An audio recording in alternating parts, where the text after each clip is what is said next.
Supreme court ने judgement दिया था और उसके बाद किस तरह से अनुपालन उत्तर प्रदेश सरकार ने किया? देखिए, सभी साथियों को पता है कि असंवैधानिक तरीके से महाराजगंज जनपद मुख्यालय पर स्थित मेरे पैतृक मकान को तत्कालीन जिलाधिकारी ने गिराया था। इस मामले में मैंने सुप्रीम कोर्ट में 4 पन्ने की शिकायत की थी। इस शिकायती पत्र का माननीय सर्वोच्च न्यायालय ने स्वतः संज्ञान लिया और मेरे 4 पन्ने के शिकायती पत्र को रिट याचिका में तब्दील कर दिया और इसके बाद 6 नवंबर 2024 को ऐतिहासिक आदेश दिया जो देश भर में लागू होगा और कहा कि अब किसी के मकान को इस तरह तोड़ा नहीं जा सकता। इसके लिए जो प्रक्रिया है वो अपनानी होगी। मेरे मामले में माननीय सुप्रीम कोर्ट ने विध्वंस के लिए अधिकारियों को पूर्ण रूप से दोषी पाया और कहा कि याचिकाकर्ता मनोज टिबड़ेवाल आकाश की तहरीर पर सभी दोषियों के खिलाफ मुकदमा पंजीकृत हो। सभी 26 नामजद, जिनमें से वर्तमान आईएएस, वर्तमान IPS, PCS, PPS, national highway और पीडब्ल्यूडी के इंजीनियरों, पुलिस इंस्पेक्टरों, एलआईयू इंस्पेक्टरों, सब इंस्पेक्टरों सहित 26 नामजद और तमाम अज्ञात के खिलाफ एफआईआर कल रात में थाना कोतवाली महाराजगंज में दर्ज हुई है।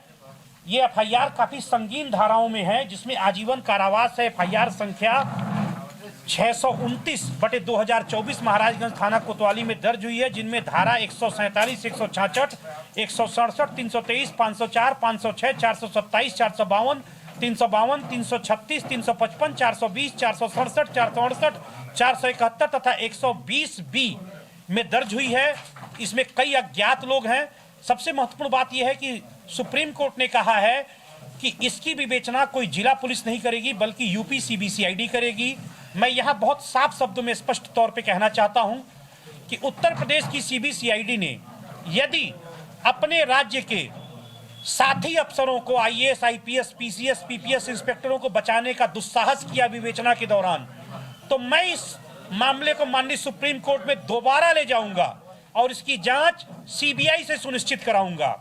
इसके अलावा माननीय सुप्रीम कोर्ट ने राज्य के मुख्य सचिव को आदेश दिया है कि समस्त दोषियों के खिलाफ कठोरतम विभागीय दंडात्मक कार्रवाई की जाए।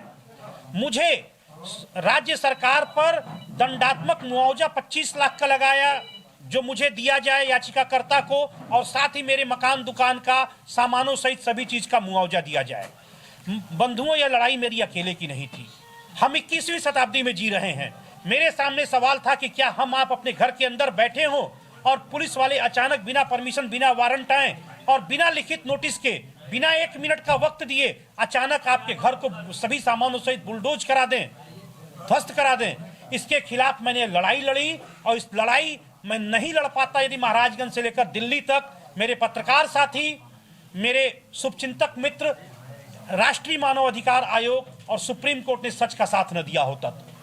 और मैं आपको धन्यवाद देता हूं और आपको कहना चाहता हूं कि लड़ाई मेरी अकेले की नहीं थी, सभी की लड़ाई थी। और आज के बाद भविष्य में महाराजगंज जिले में किसी भी व्यक्ति का 1 इंच भी मकान दुकान बिना अधिग्रहण, बिना मुआवजे के मैं तोड़ने नहीं दूंगा। बहुत बहुत धन्यवाद। सर, जो सुप्रीम कोर्ट ने आदेश दिया था वो 30 दिनों के भीतर एफआईआर दर्ज करने और मुआवजा देने की बात की, तो उसका कितना अनुपालन? जी, बहुत महत्वपूर्ण सवाल ये है कि 6 नवंबर को सुप्रीम कोर्ट ने आदेश दिया और 9 नवंबर को आदेश वेबसाइट पर अपलोड हुआ।